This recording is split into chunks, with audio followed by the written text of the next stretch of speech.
My name is Raymond Bett, the ISACA Kenya chapter president, and I'm really glad to have this year's conference in Kisumu, where we are talking about governance, risk and compliance.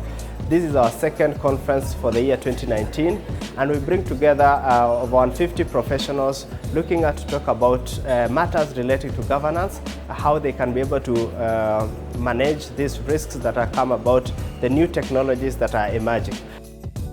This is why I'm delighted that ISACA as an organization that brings together information specialists and information security auditors and what we call general informaticians as experts in ICT together is doing this, because it's such a time that like with any new revolution, we're in the fourth industrial revolution, it comes along with challenges.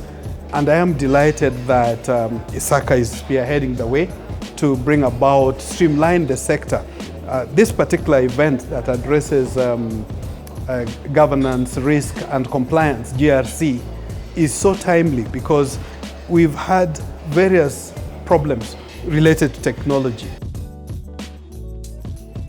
Digital transformation is also part of the whole idea as your organization evolves from perhaps where it is today into a digital organization, as you want to go to your customers through digital channels, as you want to leverage things like AI and machine learning and chatbots and IoT.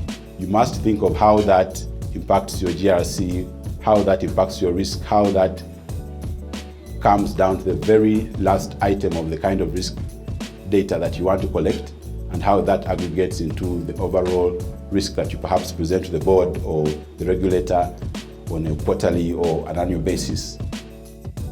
We cannot talk about risks without talking about controls. Yes, you've identified a risk. What are you doing about it?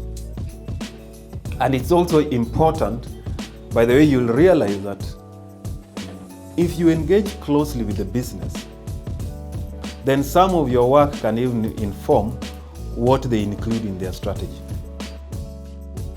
I think the problem with all of this is that these audits are done as mechanical exercises with junior people and, you know, based on old-fashioned techniques, if I'm brutal. The smarter ones are very close to the culture of the company and would sense when something isn't right, you know? That old expression, the fish rots from the head. All these big corporate failures have been caused by a small number of people who became very greedy and got themselves into trouble. And, you know, they've covered up. So if the auditors just go around blindly checking what's in the computer systems or in the accounting records, they won't, you know, they may very well come to the conclusion that everything looks okay, but it isn't the real data.